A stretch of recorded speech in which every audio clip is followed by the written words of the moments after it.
Hey guys, what's going on? Tyrauku here, and I hope everyone's doing great. Now, today's video is hopefully going to be very valuable to a lot of people out there. This is actually something that I've seen talked about before, but I guess I haven't really, let it sink in or realized how beneficial and how efficient this actually is. So a few days ago on stream, I built out a champion. That specific champion is Shieldguard. Now, this video is going to be about Shieldguard, but not necessarily so much about him, but about this specific thing I want to talk about, which is farming Minotaur. Now, I built Shieldguard out earlier on stream. I think it was, like I said, about 2 days ago.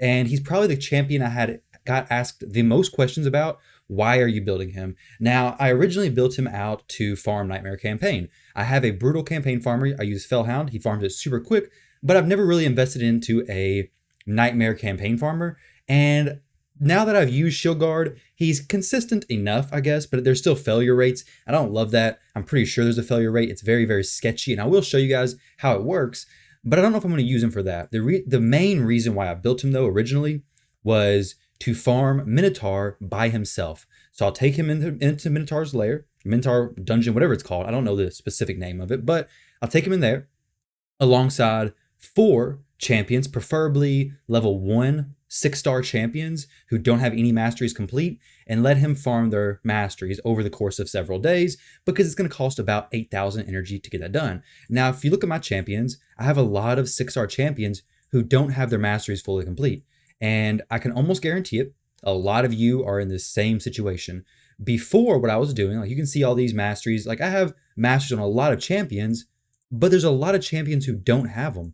And these champions who don't have them may not necessarily need them, but a lot of these champions could use them, and I'll definitely use these champions in other content, other areas of the game, so you might as well get the masteries where you can, because say a champion like, I don't know, say Killian, okay, I'm going to use him for Faction Wars soon enough. Say I really need him fully built out, don't have his masteries now, well, when I go to use him in Faction Wars, the masteries may be what allows him to actually win and actually carry me through that Faction War stage, whatever it may be. So if you have the resources to build out your masters on your champions, it's definitely worth it. And you might as well do it in the most efficient way possible. Speaking of efficient way possible, this is not an efficient way possible, guys. So if you were going through something like this is not good. And I should not have done this. I don't even know why I was, to be honest, because I know that this was bad for a long time. What I would do is I was trying to make it fast, all right? So I would take 3 champions who are max level, already have their masteries done, and then I'd put 1 champion in here who needs to be leveled and run this champion through Minotaur. And yeah, this is a fast run, okay? So it's gonna be about 30 seconds. While we wait for this run to happen, guys, go ahead, leave a like on the video, subscribe if you haven't already, and drop a comment. Were you doing this method, or have you already been doing the 1-person solo farm Minotaur method? Now, when you use a solo champion, I'm gonna get into this a little bit more in a little bit, but the gear requirements for Minotaur is going to be a little bit different than other areas of the game, of course. Like, Minotaur is a pretty easy dungeon. You don't have to go crazy high with gear, some good lifesteal gear, and you're perfectly fine. Obviously, if you use a champion like Scyl of the Drakes, or a champion like Martyr, Miscreated Monster, anything like that, the gear requirements are even lower. A gear requirements for a champion like Shieldguard isn't crazy, but this is a little bit higher end gear, and I do understand that. But this video, like I said, I think I've said that in this recording. I don't know. I've tried to do this recording a few times now. But this Shieldguard specifically is less of the focus of this video. The thing I want to focus on is the efficiency of farming Minotaur with 1 champion and then 4 not food champions, but 4 6-star champions who are level 1. I mean, you can even do it with 5-star champions level 1. It doesn't really matter. Just any champion you want to get their masteries on. Now, you can use Scyl of the Drakes. You can use Miscreated Monster. He's amazing at it. You can use Martyr. Any of those champions are going to be a lower gear threshold than Shieldguard, okay? Now, the reason why I'm not using any of those champions, though, is because those champions for me are already in specific areas of the game. So my Martyr, she is my Ultra Nightmare Clan Boss team, 1 key. I can't touch her gear, okay? She needs to be exactly where she's at. I don't have a Miscreated Monster. If I had him, I'd probably use him here. I don't have him. Scyl of the Drakes, I like to move her gear around a lot, like to change it up. I don't want her to be stuck in lifesteal, though she does get extra healing, so she may not even need the lifesteal gear anyways, but I wanted to do Shieldguard because he's a very easy champion to obtain, very free to play friendly. Now the gear on the other side may not be as much. When it comes to gearing him, if you want to go the route of specifically using Shieldguard, then you're going to want as much HP as you can get and as much defense as you can get, as well as speed. Speed, HP, and defense are really the key things, I believe.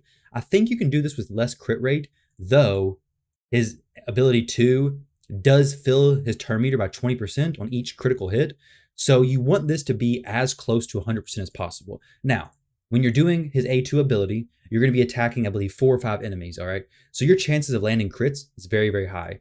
Obviously, I would strongly recommend never going below 90% crit rate. You really want this to be as high as possible, but if your HP and defense levels are very solid and your speed's very good, you'll probably survive all the waves no problem anyways. You just won't be going as quickly through the runs. So definitely, these are the main stats you need. HP, defense, speed, crit rate. Crit damage just makes the runs faster, helps out with a lifesteal, gets you a little bit more healing done. Defense, I've noticed that about 3,200 defense is kind of like the sweet spot. Below 3,200, I was struggling mostly with Nightmare Campaign, but above 3,200 is very, very nice. The HP pool, I like this to be closer to like 37,000 if you're trying to go for Nightmare Campaign farming. But for Minotaur, this is perfect. I mean, he hits with the lifesteal stuff so frequently, and he stays pretty high in HP. If you can't push his HP crazy high, definitely get his defense up pretty good. Now, this is probably a mid to late game build. It's not an in-game build. In-game, you could go even higher in the gear, I'm sure. He does have, like I said, he has good gear, but he's not my best gear per se. Now, his speed, this is very, very low, okay? This is like terribly low speed. 140, awful, all right? But I specifically did this because I want to show you that even with a bad speed stat, you can still do this. So maybe instead of high speed, you just take more crit rate. Crit rate would be more valuable than speed because he does have a turn meter boost. Now, let's go ahead and not use all champions who are going to actually do damage, because I know some of you guys may skew the results. So let's just use him by himself, all right? So I usually like to run him with 4 level 60s. Obviously, level 60 champions, at one point, they will start like carrying their own weight.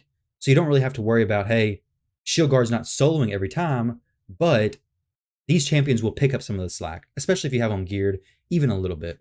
Now, I've tested this with Shieldguard. This may not be a 100% run, but keep in mind, his speed is only 140, all right? My lifesteal boots I typically use are much better, much higher crit damage, and just much better built in general. This is not what I would recommend as far as a build goes, this low of speed, but it does work. So it is possible to get away with Shieldguard without crazy high stats. Though it may not be consistent, you definitely want it to be consistent. If it wasn't 100% consistent, honestly, I would think about bringing in a second champion. Like, a second champion is actually going to contribute something, because if you're leaving this on overnight, which is most likely what you're going to do, because once we get into the math and I show you how many runs you're going to have to do to fully mastery out your 4 champions and get them from level 1 to level 60 and why it works out so perfectly, you're probably going to be doing this overnight. You're going to have a lot of runs, and you don't want 90% of your runs to be successful, because that adds up to quite a bit of wasted energy. So once you get to the Minotaur is pretty easy part of this stage, to be honest. I mean, if you have lifesteal gear, it's not a big deal at all, especially once he has that rage ability, or this thing fall off. Once that falls off, you do a lot more damage. And as you can see, this is like going to be about 2 minutes, somewhere around there probably. He doesn't have War Master. I'm going to jump in here and show you how I've built my Shieldguard. Like I said, guys, it's less about Shieldguard, more so what we're about to talk about, which is the efficiency of actually doing this. So Shieldguard works out perfect though, and is a very, very low spend, free to play even option. If I was wanting to do specifically Minotaur though, I may go War Master. Personally, I have Flawless Execution on him because, like I said, I was using him in Nightmare Campaign as well. Flawless Execution and War Master, I don't think is going to be a huge difference. Either way, he is surviving perfectly fine with this, the build that I have him in currently. But this is going to take a little bit over 2 minutes, it seems.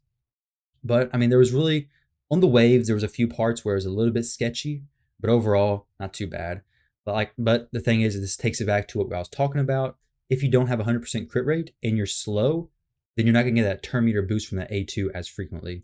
Let's go in here and take a look at Shieldguard again. Here's his masteries in case you want to copy these down. I tried out the support masteries to, I believe, to get him a little higher HP.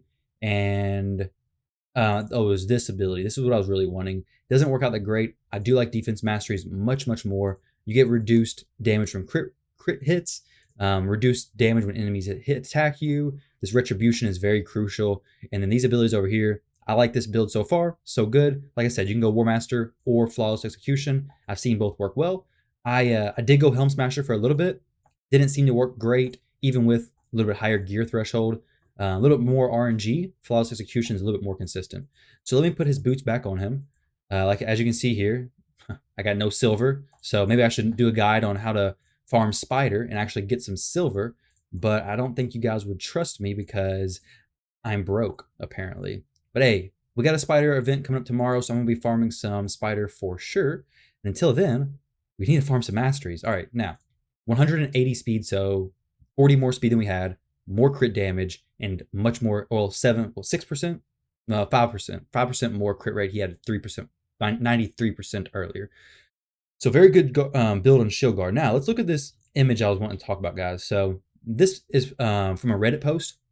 And this shows you how much experience you need to get a champion to the max level from any specific star rank, okay? So let's use this example right here. Let's say you're going to use a champion. Let me zoom in on this so any of you guys wearing glasses or not wearing your glasses better yet, you can actually see this. For a 6-star champion, to get them from level 1 to max level, you need about 2 million experience. Let's just say 2 million, all right? Let's pull up a calculator. So you're going to need 2 million. We're not even going to round it down. We're not even going to round it. So we'll just leave it exactly right there. And then let's take Shieldguard. Oh, crap, not that.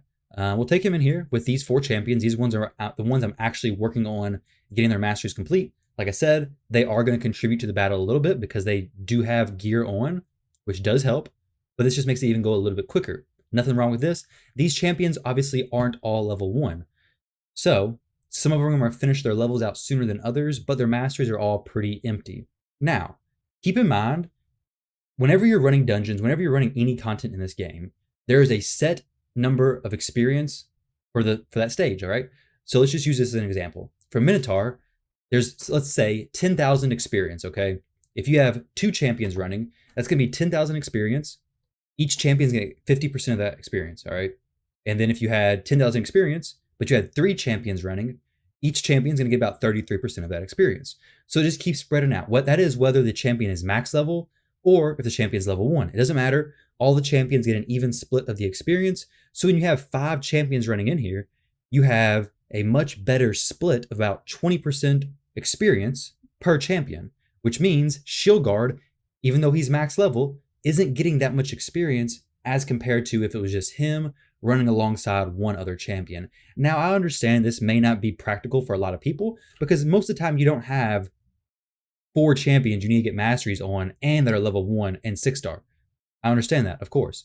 But if you take a champion from 5 stars to 6-star before you go to bed or something, just throw them in there with some other 5 stars you may be taking up to level 60 soon and do their masteries like that if you want. Either way, this is very efficient, and let me show you why.